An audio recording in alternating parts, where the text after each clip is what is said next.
Hi, welcome to the River Mountain Model Railroad. I'm Terry, better known as Penn Central 99, and it's March 2018. I thought I would put together a little update to bring you up to speed as to what's been going on. So let's go ahead and get started. To start things off, here's a sign that my wife had made for me for Christmas, and as you can see, I took the sign, which is nearly 3 feet long, and mounted it to some pallet wood to give it a little bit of a rustic appearance. Pretty happy with that, and pretty proud of it. It's kind of nice of my wife for a surprise to have that sign made for the layout room. So mounted it on some pallet wood and put it on the wall. For the clothing people, I picked up another t-shirt. I found this on the internet, and as you can see, this is the Norfolk Southern Heritage Series, Penn Central 1073. So I just added another t-shirt to my wardrobe. I wear this around town, plus I mainly bought it for wearing at train shows and RPMs and things like that. So I thought it was pretty nice, pretty satisfied with it. You don't find these things hanging in the stores around here, so when you come across them on the internet, you need to purchase them if you plan on having them. A couple of months ago, I had posted a video on how to make a throttle pocket holder using a plastic bottle that had contained hand lotion. And I thought it was a pretty good idea because I had used some shipping foam inside of that plastic bottle to help protect the throttle pocket. But as you can see here, I've since changed that.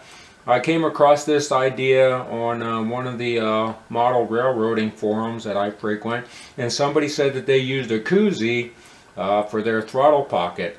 So I thought, hey, what a cool idea, because it's already padded and insulated and it fits it a little bit more snug. It's a smaller profile, so I'm not bumping into it as much when I'm running trains. And fortunately, a couple of buddies of mine back home in Pennsylvania had sent me some koozies to keep my beer cold while I was outside in extreme heat drinking. So I thought, hey, what a cool idea to use these koozies that my buddies had sent me from back in Pennsylvania on the layout as a throttle pocket. So here you can see I've went ahead and made a few changes and some upgrades, and like I say, I think this is a pretty good idea to use a koozie as a throttle pocket holder for your controller, and it keeps it in there pretty snug, and it's nice and soft. It doesn't scratch it.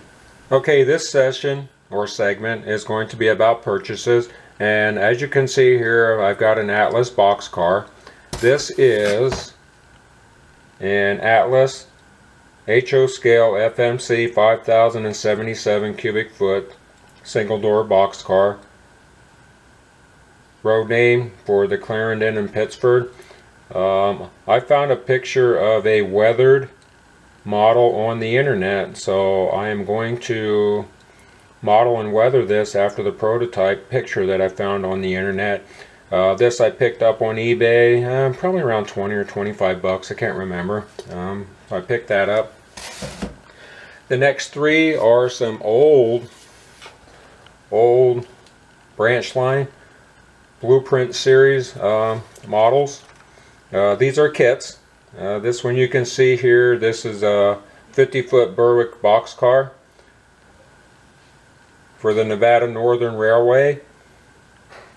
I did not pay that $14.99 that you see there in the corner. I paid less than $10 for this. But this is yet another kit, and the reason I like these kits is because of the detailed parts. They have separately applied brake lines and grab irons and stirrups and things like that. So I picked these up on eBay. Each of these next three kits, you can see the two in the background there, for less than $10 on eBay. So I'm going to weather these according to the prototypes that I found on the internet. So there's Nevada Northern. Here is a Genesee in Wyoming. And last but not least, this is a Middletown in New Jersey. Let me hold it there so the camera can focus on it. But like I say, these are all kits that I found on eBay. Each of them are less than $10. It's going to be pretty cool putting these things together. I wanted to start getting some kits with a little bit more details and definition other than the molded on plastic grabs and stuff. So it's kind of why I picked this stuff up. It's going to be kind of interesting and neat. Another purchase is this HO scale River Point Station utility bucket truck.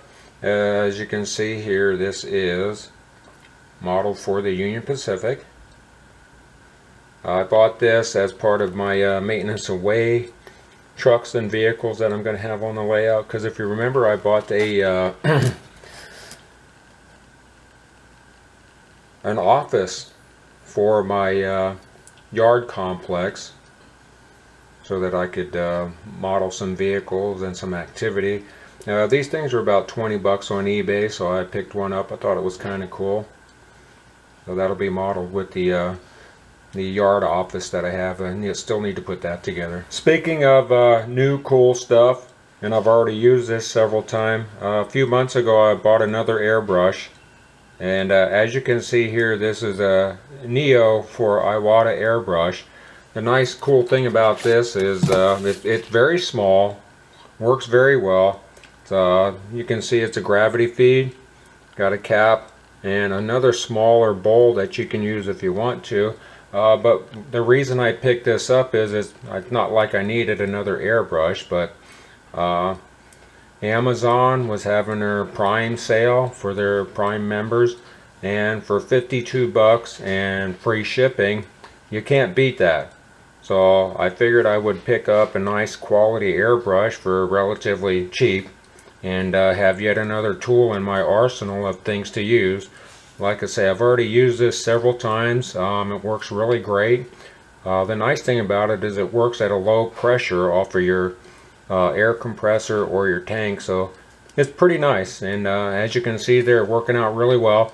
So for 52 bucks on Amazon Prime, free shipping, I got another airbrush for my toolbox. Okay, let's talk weathering. Here are some additions to the fleet. They're in no particular order. We just go ahead and start with the locomotive here. And before I get started, just to give you a heads up, is all of these three models, engine, hopper, and the tank car, are modeled and weathered after prototype images. So we'll go ahead and start here. This is a Southern Pacific. Let me back up here. This is a HO scale Intermountain ES44AC. Model for the Southern Pacific livery.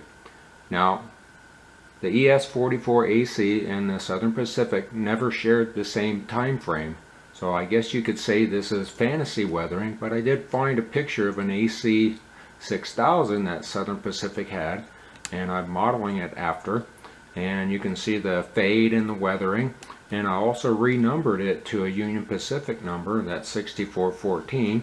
So there is a new locomotive weathered for the fleet. Moving down here, here is a covered hopper. Once again, this is after a prototype. So this is a BNG 464799. It started out as an Athearn blue box, and we model and weather it based on the prototype that we find. And you can see there, let me back up a little bit there. We have air hoses and a couple of cut bars.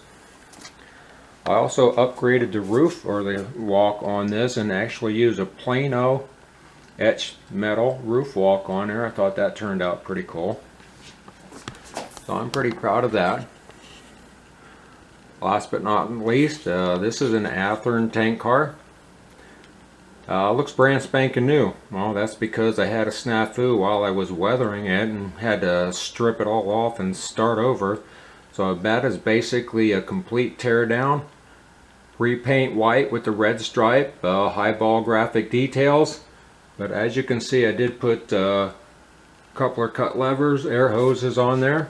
Here is the opposite side of these weathered locomotive and rolling stock that we just talked about. And like I say, there's the tank car, brand spanking new paint job. Come over here real quick so you can take a look at the hopper.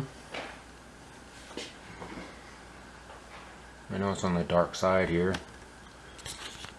I'm not talking Star Wars, but I think these turned out pretty good. Well, that's pretty much it for this video. I hope you enjoyed it and hope you had a good time. Once again, I really appreciate everybody who watches and all my subscribers. Without you, I wouldn't have a channel. And as always, be safe.